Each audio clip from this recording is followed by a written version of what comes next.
Ashok Kuriyan is managing director at Balanoor Plantations, which is headquartered in Bangalore, India. His son, Rohan, is the manager of corporate affairs for the company, which has holdings in tea and coffee, ornamental plants, roses, areca, palm, pepper, and green timber.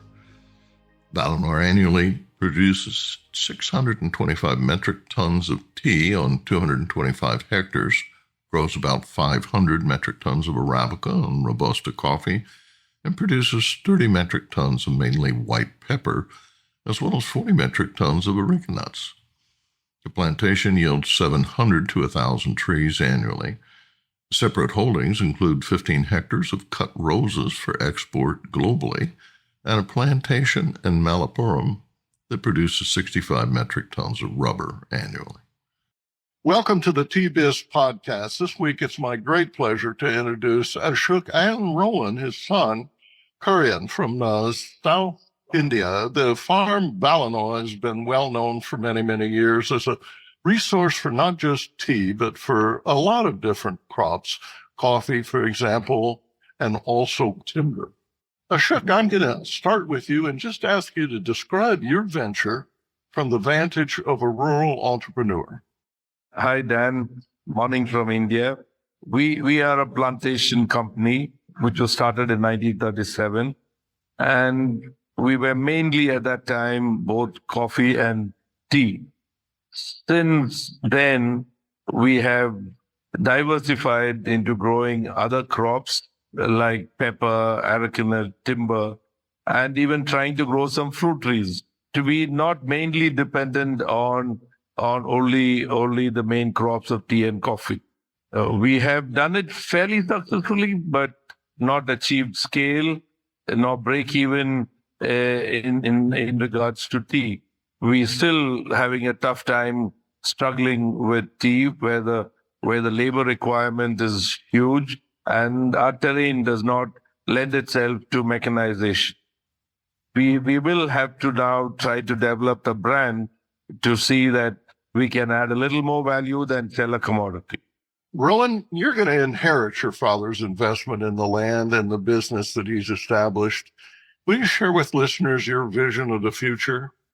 Thank you, Dan, firstly, for giving me the opportunity to join you and my dad on the podcast. Yeah, the inheritance of the investment is a good thing, but it's going to be a tough journey for all of us. As you've been rightly mentioning, the tea industry has been struggling for a while, but we are quietly optimistic if we can overcome certain hurdles with regards to labor and start developing the new age technologies of harvesting. We do have a chance of improving the overall productivity as well as the realization with regards to the product that we produce, which is tea. Most tea growers need to pull together. We need to be united in our actions if we have to sustain. Right now, it looks like it is every man for himself. But one good thing is if you look at Karnataka in particular, growers are coming together. We have an association where we collate our data, our ideas, we share information. In fact, we're just organizing an area scientific conference, which we do every year, where we go to each other's estates and learn from each other on how we can overcome certain hardships which everyone is facing.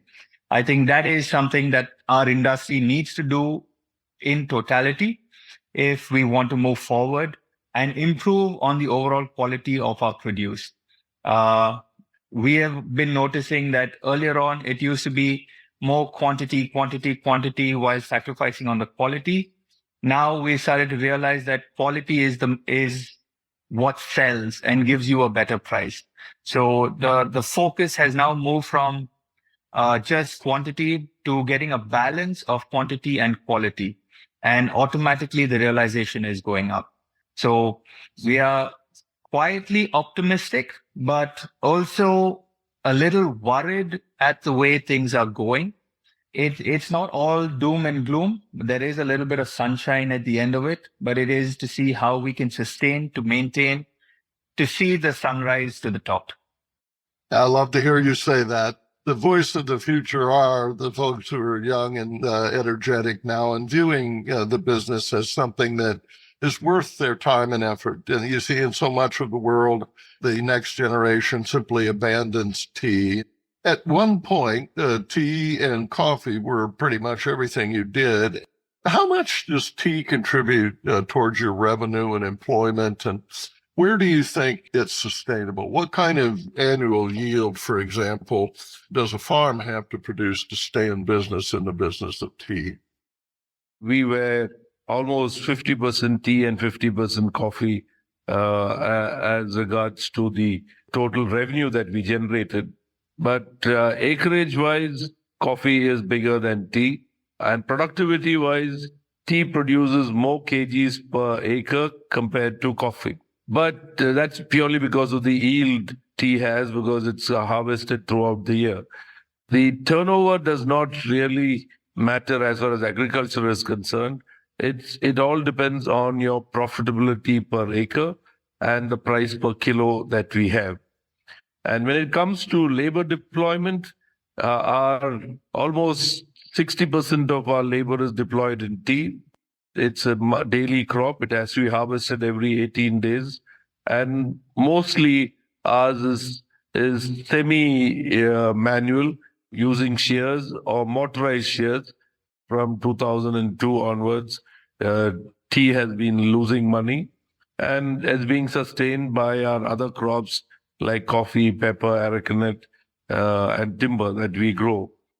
Turnover right now is about 15 crores Indian rupees, but turnover, like I said, is not an important factor. It's only what profit you make per kilo of produce that you grow. Rohan, what's the most promising technology you see emerging? In India, though we have 1.8 billion people, the biggest issue that we face is a labor shortage. Nobody wants to work on a tea estate. It's been a constant struggle for us to get a uniform labor force to work with us year in and year out. We have moved on to mechanical harvesting machines, single man operated machines where the worker is able to harvest easily double of what a shear harvester is able to do. It is a struggle for us because we are unable to convince the labor to use this machine. Tea's just not generating a lot of revenue, and the economy in Europe slowing down, and just some very traditional ups and downs. There's way too much tea in the market from Africa, for example. What advice would you give fellow growers in the business who are contemplating or are currently involved in multi-cropping? We originally thought about our business as only a beverage company, tea and coffee. We shifted from that, and my advice to farmers, small, not the large ones, is to consider yourself as an owner of the land. And you will find that there are portions of your estate which are not suitable for tea or coffee, but suitable for other crops. In India, what we've noticed is because of the terrain that we have started planting those areas with a little more density of shade trees, because timber will become a very, very valuable asset, because with EU making under the EUDR saying that you can't have more timber cut from forest areas. So we will be at an advantage to have timber grown in your coffee and tea estates and getting more revenue out of it. Each one has to develop his or her own advantage of the land that they have. For us, it is very clear that it will be timber, it will be pepper. Both are compatible with each other. In valleys where the water flows off from the estate, we would plant arecanut. We are not able to diversify into a large area of fruit trees because our land laws don't permit us to convert anything other than the crops which we are permitted to grow. So there is, as long as you don't get wedded to a single crop and say, we grew coffee in this land, we will continue to grow coffee, then you're limiting your opportunity. But coffee with fruit will be an ideal situation because this kind of prices for coffee will not sustain for a long time. And as far as tea is concerned, it will be our own estate has got 550 acres of tea land, which if I reduce it down to 375 acres, will produce the same quantum of leaf, but can get some other income from the remaining 140 acres, which will be viable to grow fruit trees, and labor requirement for those harvesting of fruit trees or cultivating will be much less than what we require for tea. Ultimately, there is scope for land. It all depends on the rules of your country or your state. And that's why, and also whether you have the money to diversify before you get swamped by the unviability of a single monocrop.